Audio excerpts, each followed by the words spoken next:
Бұрындары аруақтың бар екеніне сенбейтінмін.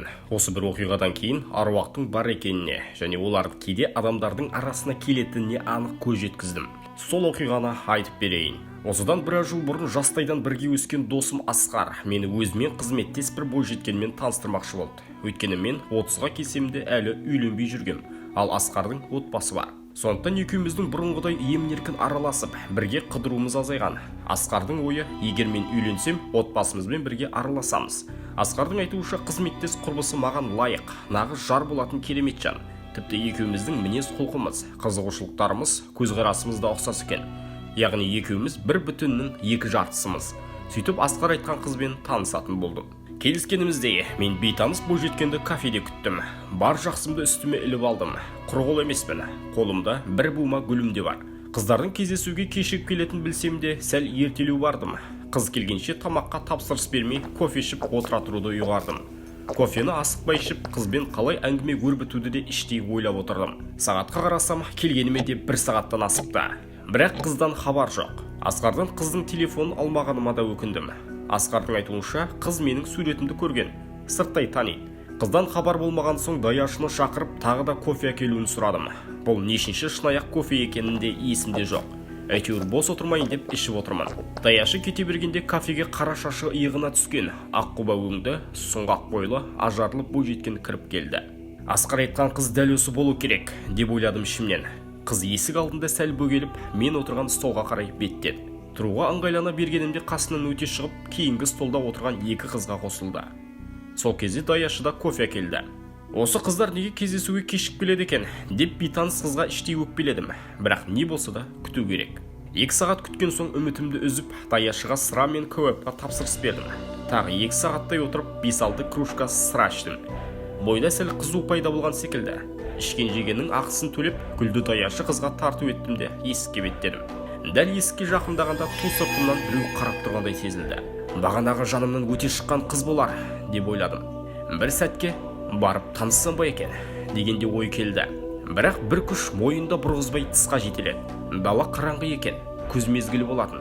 Ептеп тұман бар секілді көрінді. Әр тұста жанып тұрған шамдар мұнарланып, жарытып жарық бермей тұр.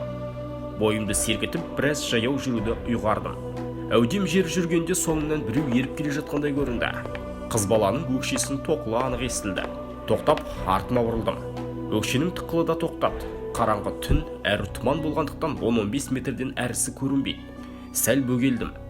Бірақ ешкім байқалмады. Қайта жүрдім.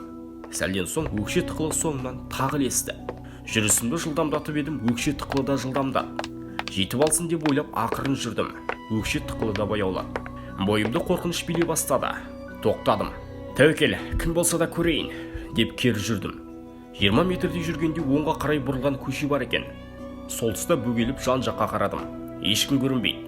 Өкше тықылы да естілмейді. Мына көшеге бұрылып кеткен екен ғой, деп ойладым. Көшенің жарық тұсына барып такси ұстап үйге тарттым. Мөлтек аудандағы өзім тұратын көп қабатты үйдің ауласына келдім. Неге екенін, күнде жанып тұратын ауладағы жарық сөніп қалыпты. Балалар алаңның қасынан өте бергенде, орындықта отырған қызды көзім шалды. Пәтерлердің терезесіне түскен жарықтан қыздың жалғыз көйлекпен отырғаны байқалып, көйлегі де жыртылған сияқты. Сізге көмек қажет емес пе?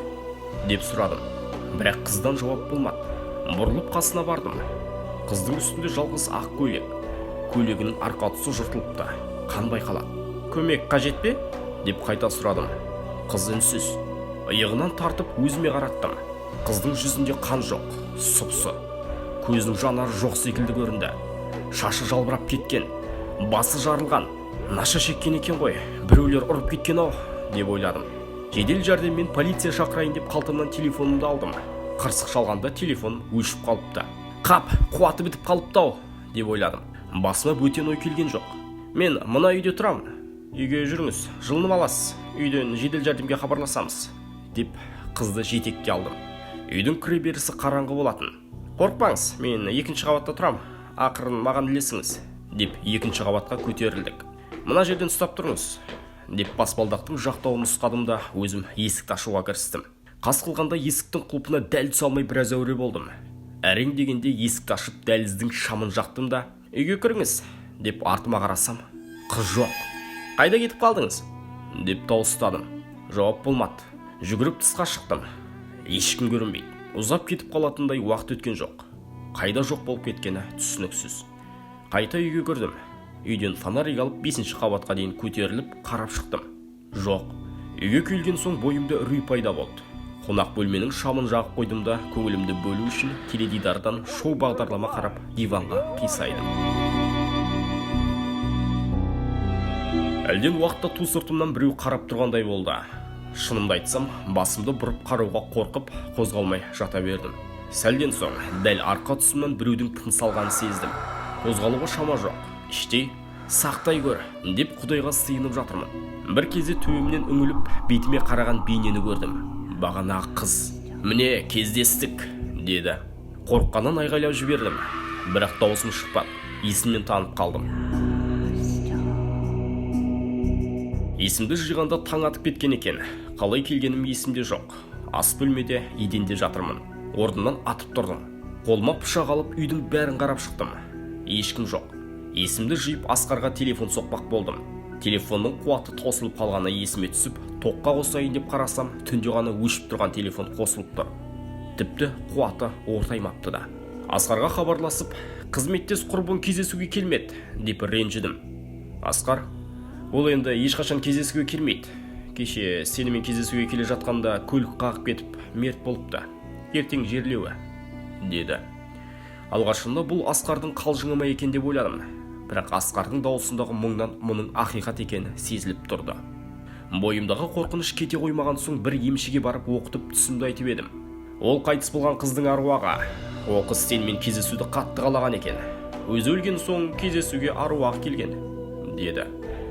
Емші ем жасаған соң бойымдағы қорқыныш сейілді. Кейіннен ойлап қарасам, емшінің айтқаны рас секілді көрінді. Өйткені ақыл есім бүтін, мас болғам жоқ. Түсім емес, ол қызды өңімде көрдім. Сонда барып, жерлеуіне бармағаныма қатты өкіндім. Кейін Асқар екеуміз қабіріне барып, Құран оқытып қайттық.